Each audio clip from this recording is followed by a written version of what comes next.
Ooh, Yeah. love the vibe. Thank you. Big vibes. I figured I had to go in. It's working. We're matching. I love it. I am in slippers though. JoBlo from JoBlo. This isn't a difficult performance to pull off at all. It's just, what kind of prep did you go through for this? None. I didn't do any prep. I know, I'm so unprepared. I just had Karsha there, and Karsha just kind of like, I felt like she birthed me on this movie. Like, I just had Karsha there to guide me through the whole thing, and I turned up on the first day, and we got along so well, and I just wanted to do the best job possible for her. So we just kind of took it scene by scene, and day by day, and frame by frame, honestly, truly. There's a lot of lore in this. You're going back to the Omen, but there's a lot of lore within the Catholic Church, all these things. Sure. Did you kind of delve into that? No. No? Wow. No prep, no research, I just turned up. I really did. I mean, maybe that's what it is. Maybe because the performance is, this is a really hell of a great performance. Thank you so much. I just wanted to keep it fresh and have nothing influencing me, and just I had the script, which was so great. It was so solid right from the get-go. Yeah.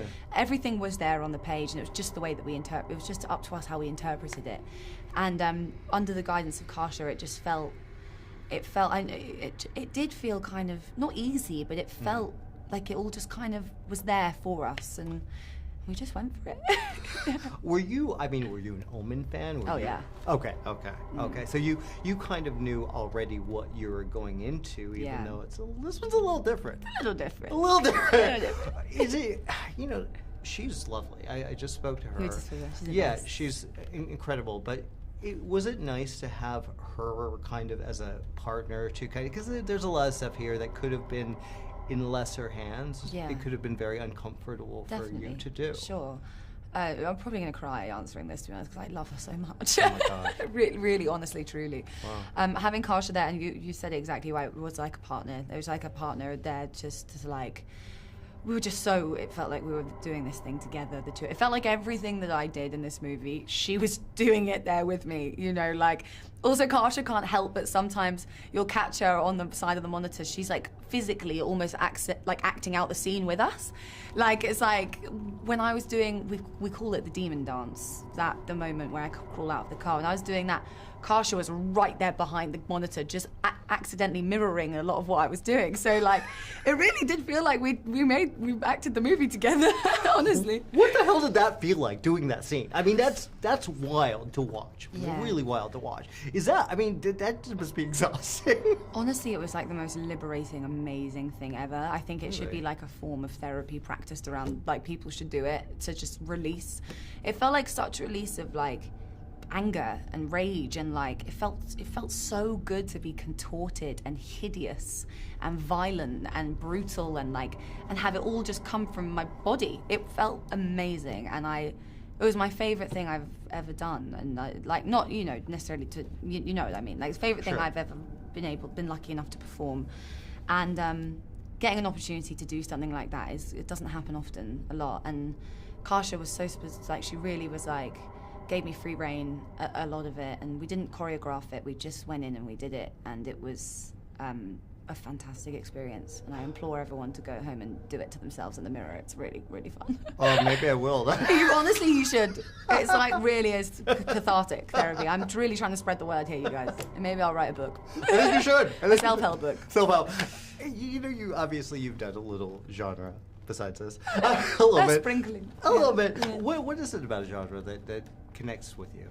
I think genuinely the simplest answer is it's really fun to do. It really is fun to do. Because it's the genre I enjoy watching the most. I feel like it's naturally the one that I tend to enjoy making the most. And I think with a movie like this, it's like, watching it in the theatre with everyone last night, it was like, that's why I do it, because you don't see reactions like you do in horror films, in any other genre really. It's like everyone's united in their mutual peril. It's like being on a roller coaster with people. It's the same thing. It's like this adrenaline rush all the way through, and I think hopefully this movie delivers that. It feels like we're all kind of on this exhausting journey together. Well, I was there. People were going crazy. Yes. Yeah. My friend was having it. He was like, oh God. Good. Excellent. It was a pleasure. It was absolute pleasure. Real pleasure. Thank you so much. Nice. Nice meeting Thank you. you. So nice to meet you.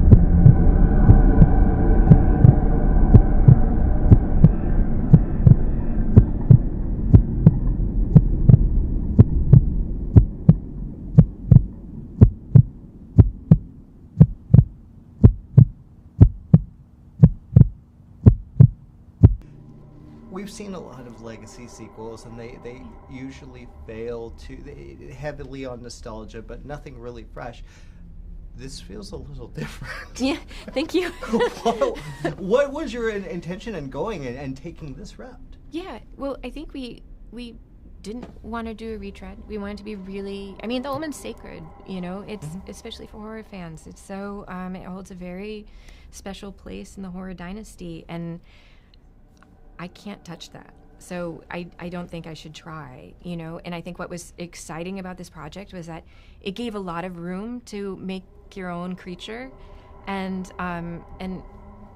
you know, I'm an Omen fan, so there's going to be a lot of Easter eggs and a lot of tie-ins, but I was excited to have our own message, to speak back to the 1976 version, you know, and have a conversation with it rather than try and mimic. Yeah, and well, I think there's some serious coverage. When the film gets released and people can talk about it, I love the direction of the story you went. Have you found people are relating to that? Because I think there's some real brilliance here without giving it away. Oh, thank you. Yeah, I mean, there's a lot of female horror fans out there that I think maybe don't see a lot of their fears and concerns represented on screen. I think, like, as my own horror, like being a horror fan growing up, like, I wanted to see more women on screen, and so this is, I mean, I was really excited to open the script and see that the lead character was a young woman, you know, and one of my favorite scenes of all time is from Possession. You know, that to me was a scene that spoke to, like, the female heart and the turmoil that I think every woman feels. And to see it on screen was so powerful that, yeah, I wanted to keep flowing down that river, you know, or try to at least. Well, you talk about the original classic, and then you've made a film that feels very much like a 70s film. Thank you. The aesthetics, the atmosphere, everything. How difficult was that to really create that kind of 70s vibe? Yeah. Early 70s vibe. Well, we're really lucky. We had just masters as collaborators. Like, we had Eve Stewart was the production design, Paco Delgado was the costume design, and Aaron Morton did the cinematography. And they created an atmosphere that I felt really, like, just myself walking onto set, felt really transported into. But then I also think a lot of that has to do with pacing. I think that something that I loved in the 1970s horror films was that it gave you time to explore character. And then, so when horror happens and infiltrates this person's life, it feels even more relatable and more terrifying. And I think what was really nice was that we were given the time to get to know Margaret. So much of it is told from her POV. It's about this woman's psyche splintering. And so you have to get to know the psyche to understand when it starts to crack, you know? So yeah. Speaking of a woman-led horror film, which there are a lot, but generally not this interesting. This is a hell of a performance from her. How did you find her? I know. Wow. Yeah, thank you, servant, because, like, that's where I first saw Nell, and I already was such a huge fan of hers. Yeah. And then we got to meet her, and it just felt like an immediate, you know, I work with a very close collaborator, Tim Smith, who's the co-writer and an EP on this project, and after meeting her, he just turned to me and he was like, man, it's her. It's just, she's a powerhouse and she has an energy, and what I really like about her, she's a very instinctual actor. She doesn't, she just wants to do it and flow in it, and it's a really powerful thing to watch. Well, I mean, this is a role that it's not an easy role by any stretch. It's a very difficult role. How easily was it for you to kind of connect with her and go, okay, this is what we're doing here, and how deeply did you go into that? I mean, I felt like we were already really on the same page. Like, we wanted to make a dent if possible, you know? And so I think in order to do that, we put a lot of trust in each other. And I was really thankful for all the trust she put in me. And I know that you're going through this journey together, and you have to lean on each other quite a bit. And so I think, she had so much on her plate, both physically and mentally, every day. And so kind of, being there for each other was a big part of it. Yeah. Nice. Now, okay, one of the things with horror films is that especially, you either, sometimes you sacrifice the gore to tell a great story, or sometimes the gore is kind of there, but then there's some stuff, like I said, I went with somebody who was literally going, oh no, oh God, I can't watch this, during a specific scene, which I won't mention. Yeah.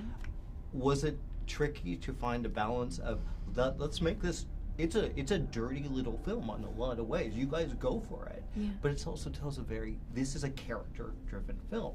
That's a balance that not a lot of people can do. Yeah. Well, I appreciate that. Thank you. And I think, the body horror in this was intrinsic to the theme. Yeah. And so you couldn't make this movie talking about birth, forced reproduction, sexual assault. You can't talk about that without seeing the female body being desecrated. And so it was extremely important for us to show those images and to not shy away from that, because that's part of the conversation. And if you're gonna, I think we talked about this as a team quite a bit, is that if we're going to be talking about these themes and these topics during this time, we want to be brave. And it was really nice. I mean, the scene you're talking about, like, Disney supported us in that, which is crazy and really empowering. It's really cool. Well, yeah, and here's the thing, you've done a lot of these really interesting shorts. This is your feature film directorial debut. I feel like you got to tell the story you wanted to tell. This is a brave film in a lot of ways. Thank you. Did you get any fight at all? Well, everything's a huge discussion, always, which I think is really good, just because, the worst thing you do is tackle this sacred film with this, this very intense content, and you don't have a very real discussion about it amongst all of your collaborators. And so that was, sure, there's, push and pull, but everybody was really in support of this film, which I think is why it exists. And yeah, it was very nice to have, and it was really nice. What's going on? This is lovely, Yeah. So yeah. One of the things I loved is how detailed the nuns and the habits and what they were doing. Nuns habits, what they were doing. Was that kind of fun to kind of explore? Yeah, the nuns. Do you mean like just the nuns in general? Yeah, just everything about the church and the way their way they acted, the way they're laying on the floor, all that stuff. Yeah, it was really interesting, and it was also like there's like this strange dichotomy going on, because we were talking about women's bodies, women's sexuality, but then also all day you're on set with these women that are very buttoned up and covered up, so it was really important to try and like humanize all these women underneath the habit. And I think Paco Delgado, who did our costumes, did such an amazing job. He worked with tailors from the Vatican to make a lot of the costumes. He designed these habits to like move like metronomes, but then also be very flowing like ghosts, So it like there's so much story in those costumes and all those women. I think we just wanted more nuns all the time. Let's get more nuns in here, So. Don't we always? Always, yes. That's my new motto. Yeah. Well, it was a pleasure talking. Okay. Well, thank you so much. A great film. Thanks so much. Really I great really film. appreciate it. You don't have to be afraid. This child is his way.